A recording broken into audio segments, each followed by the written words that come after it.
NBC 10 Newsroom. This is My PHL 17 News at 10.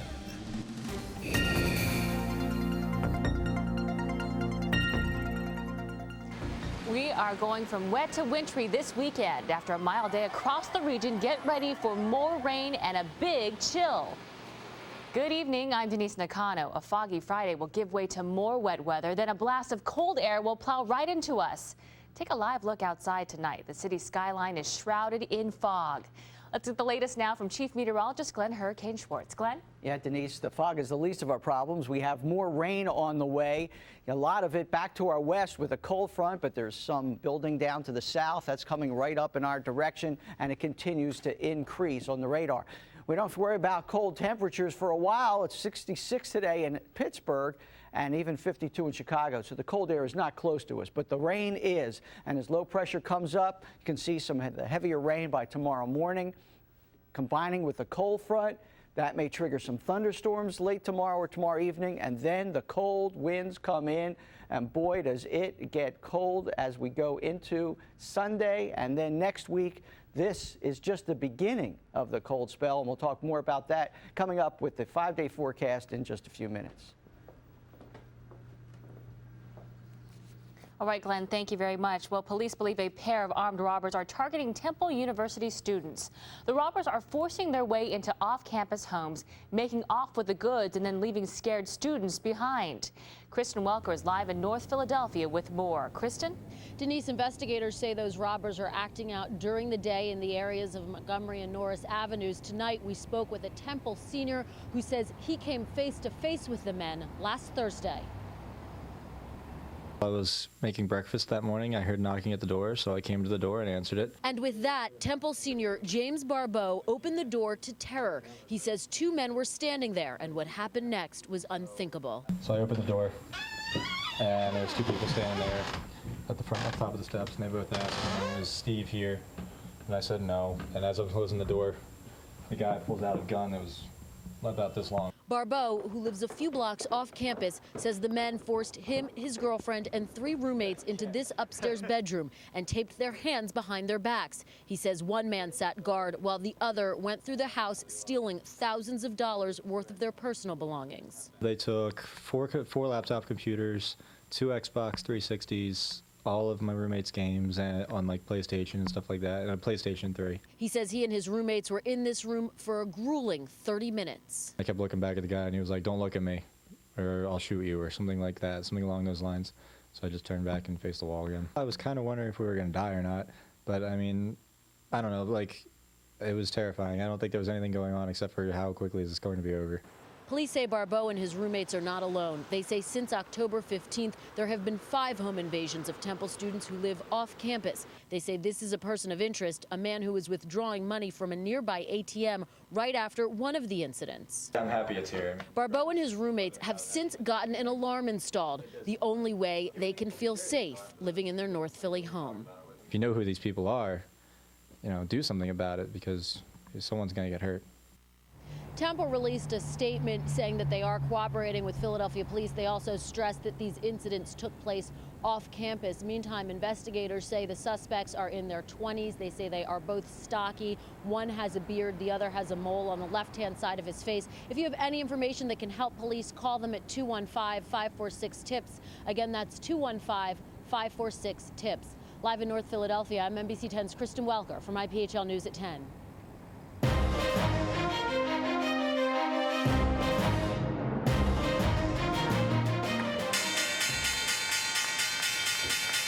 A grim report on retail sales sends stocks spiraling downward.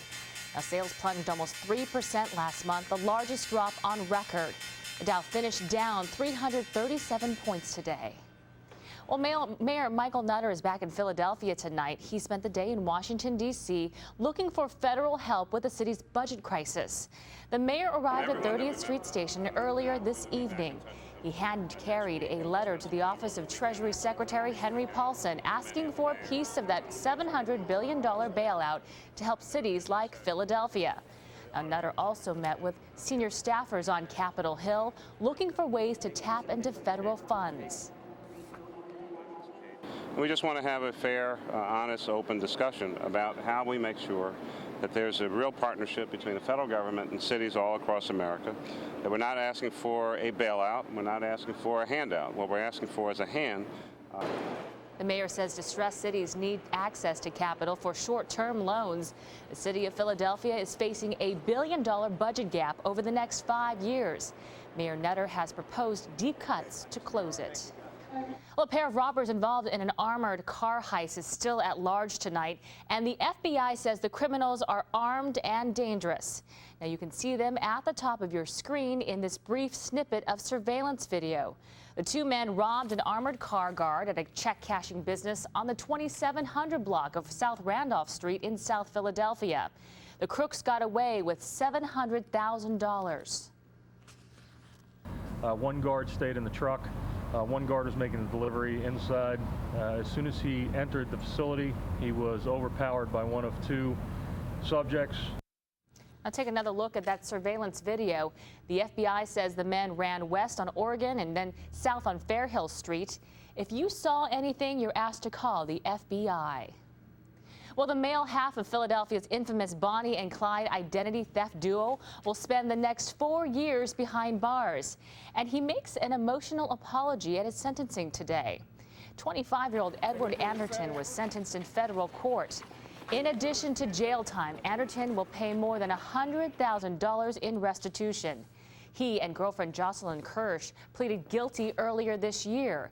They admitted to stealing IDs and defrauding friends and neighbors to fund a lavish lifestyle. Today, Anderton says his crimes were wrong. He is sorry and deserves punishment. He also had a special apology for Jocelyn. I need to apologize to Jocelyn because I was a large part of her downfall. And if the two of us wouldn't have met, I don't think that there's any chance this would have escalated to where it was. I want to make sure you understand that I was so culpable for this. Last month, Kirsch was sentenced to 5 years in prison and ordered to pay $100,000 in restitution. A violent standoff ends with the death of a fugitive. Philadelphia police say they shot the man when he refused to surrender after 3 confrontations where he tried to kill officers. It started around midnight in North Philadelphia. Police looking for a drug suspect were confronted by another armed man who started shooting at them. After several chases and more bullets being fired, the suspect was killed. Now, police say Lamont Norman, the man you see here, had a lengthy criminal record. He served part of a sentence for armed robbery and was released to a halfway house. But he walked away from there in August. Police say he had plenty of opportunities to surrender. He definitely was confronted by officers, 2 of them being uniform officers. They announced their presence. They attempted to stop him, and he confronted them with gunfire each time. Shell casings. No police officers were injured. Well, it's blast off for the Space Shuttle Endeavour. 3, 2, 1. Booster ignition. 7 astronauts are jetting to the International Space Station. The Endeavour is carrying thousands of pounds of equipment. Now, the crew's mission? An extreme home makeover in space. The astronauts will double as kitchen and bathroom installers. The improvements are needed so NASA can increase the size of the space station crew next year.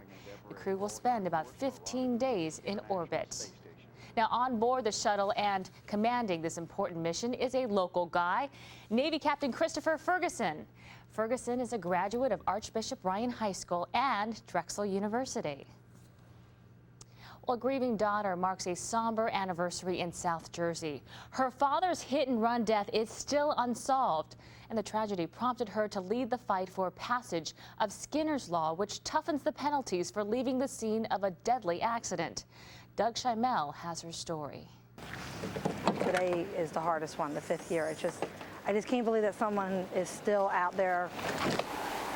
Time has banged up the little red sign, but it marks what happened to Lisa Miles' father November 14, 2003. It's been publicized so much that they have to know by now, and they actually did stop. One of the witnesses said that they actually did stop. They took the truck out of gear, it slowed it down. The driver started looking out the window and then continued on its way. A large truck hit and killed Larry Skinner while he worked on a bridge in Millville, New Jersey. Witnesses say it was a 3-axle truck with a red cab, and over the years, police thought they were close. It's very frustrating. There was a couple instances where we did interview a couple of drivers. We had a couple of the dump trucks come in. We took a look at the dump trucks. Actually, we got underneath the dump trucks and looked. 37 votes in the affirmative, none. In her father's memory, Lisa Miles got Skinner's Law passed in New Jersey that increases fines and jail time for hit-and-run drivers. And I do believe in the state of New Jersey right now we have 2 hit-and-run drivers that have been caught, and they are going to be charged underneath the new law. And she is pushing for a Skinner alert system that would display hit-and-run vehicle descriptions on highway signs. But Lisa would give it all up just to have her father back, or at the very least, a confession from a driver. I know he's with me. I know he's in my heart, you know, but I made him a promise. I'm going to find this driver, and I'm going to keep my promise until the day I die. Lisa says 5 years is a very long time for someone to live with a secret eating away at them, and she hopes that perhaps a witness or the driver will call Millville police. In Millville, New Jersey, I'm NBC 10's Doug Schimel for My PHL News at 10. Well, we're about to get a lot of rain, followed by a lot of cold. I'll have the details on both coming up next. Plus, million-dollar homes up in flames. A huge wildfire races through an elite California community, home to some big-name celebrities. And it looks like the economy has gotten a hold of the turkey and all the trimmings. Thanksgiving dinner will be a little more expensive this time around. We'll break down the numbers for you coming up. And paying for a babysitter can really add up. But now there's an alternative service that's fast and free. We'll have the details next.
You're watching My PHL 17 News at 10, powered by NBC 10.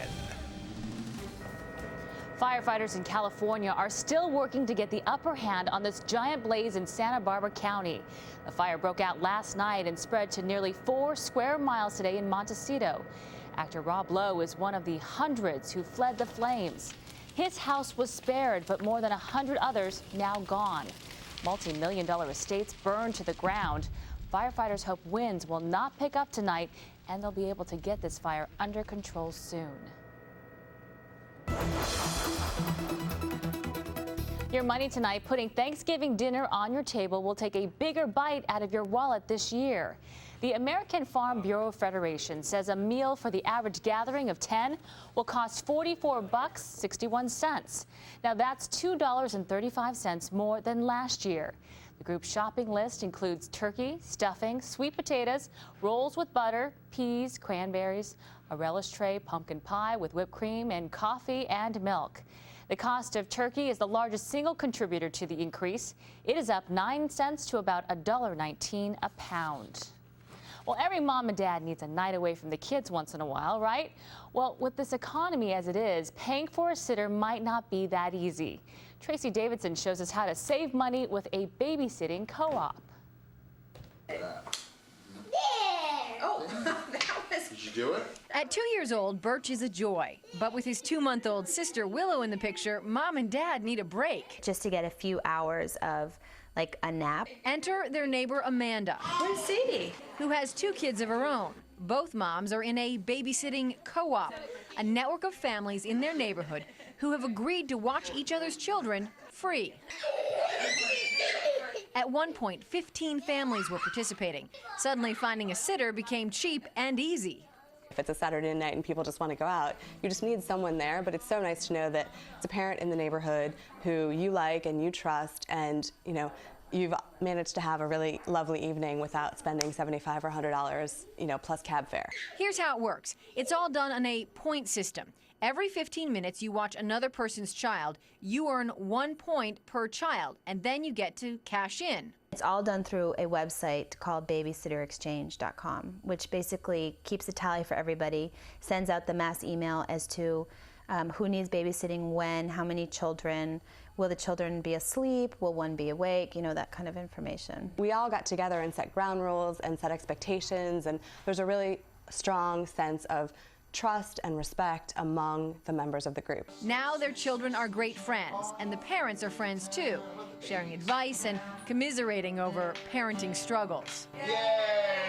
I'm NBC 10's Tracy Davidson for my PHL News at 10. All right, it's weather time, and we still don't see a whole lot on Live Doppler 10,000. A few little blips here, but remember the drizzle drops, mist, those drops are too small for radar to detect. We have a little bit more down near Cape May. There will be an increase overnight tonight. The low clouds are still in here. Can't see the tall buildings. 59 for the high today, 54 for the low. That's near the average high for this time of the year. So it's pretty mild, and it's still mild with 57 degrees, and the temperature's not going to drop a whole lot during the night tonight. But the visibility is down to a half mile in Philadelphia, 1 mile in Reading, about a quarter of a mile in Atlantic City. So there is some fog out there, and there will be some in the morning. Now you can see several bands of rain. This is not just one little cold front coming through. It's all coming up from the Gulf of Mexico, plus the front coming in from the west, plus Atlantic moisture. Watch what happens on the high resolution model. By 7 o'clock in the morning, rain all over the area, some of it on the heavy side. By 1 o'clock, still some rain. Not quite as heavy. By 7 o'clock, it gets heavy again, maybe even with thunderstorms as the cold front moves through, and it's finally gone. Overnight and Sunday is nice and dry, but it's not real nice because it's cold, and the cold air continues. Maybe a little bit of light snow in parts of the northern western suburbs, either Monday or Tuesday, as the really cold Arctic air comes in. Watch what happens here with the cold.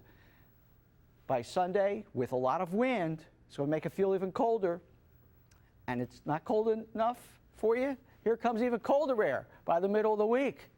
Cloudy and warm during the night tonight with rain increasing late. Temperatures holding in the 50s. Tomorrow in the 60s. Rainy, breezy, chance of a late day or evening thunderstorm, maybe even with gusty winds. And the 5-day forecast, cold on Sunday with falling temperatures. And then Monday, Tuesday, Wednesday, it just gets colder each day until it starts feeling like January. John? Yeah, hey, thanks, Hurricane. I'm John Clark. Sixers were down big tonight in Indiana. Wait till you see the comeback in these Sixers. That's coming up next.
Hey everybody, I'm John Clark with your sports. Sixers looking to win back-to-back games for the first time this season. They're facing a Pacers team that's looking for their 4th straight win.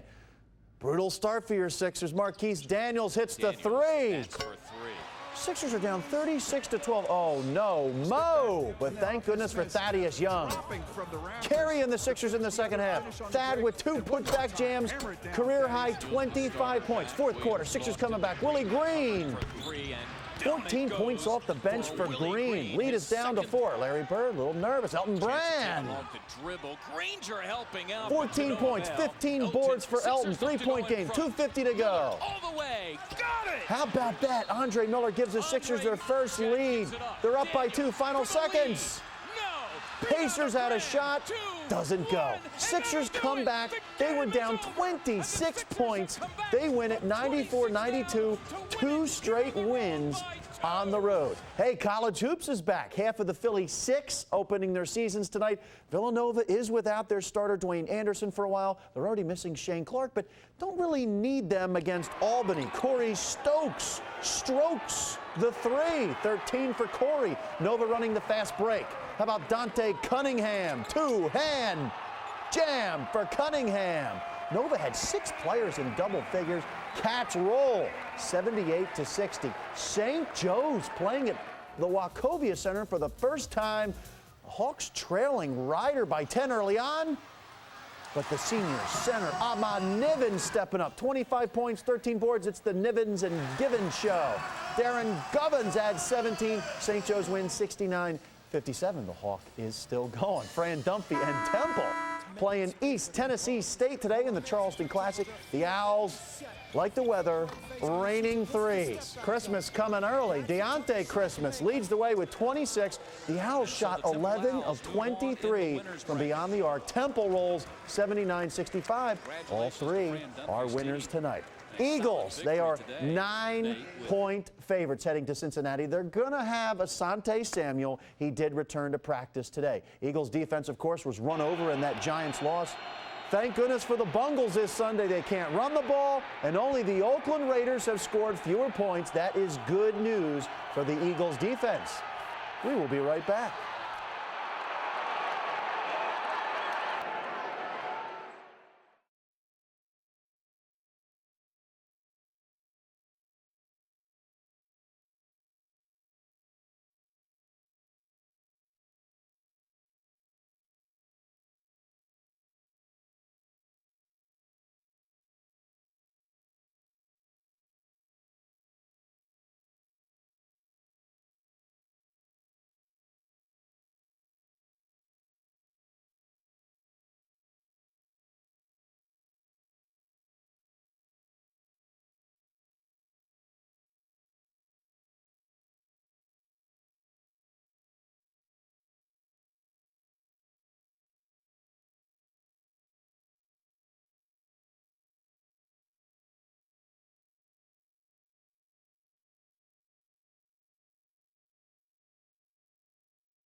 Well, some pretty nasty weather coming in during the day on Saturday. At least it's going to be warm and nasty, rainy, thunderstorms late in the day. By Sunday, it's much colder and it's going to get colder than that during the week. We'll be right back.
Well, he's known for his famous voice, the voice of the Phillies. Tonight, Harry Callis is honored for his community service.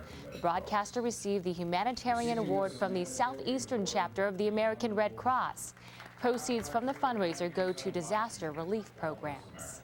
Thanks for joining us on this Friday. I'm Denise Nakano. Stay tuned for Tyler Perry's House of Pain. And for all of us at MyPHL 17 News at 10, powered by NBC 10, have a good night and a great weekend.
All right, keep it here for news and The Tonight Show. Next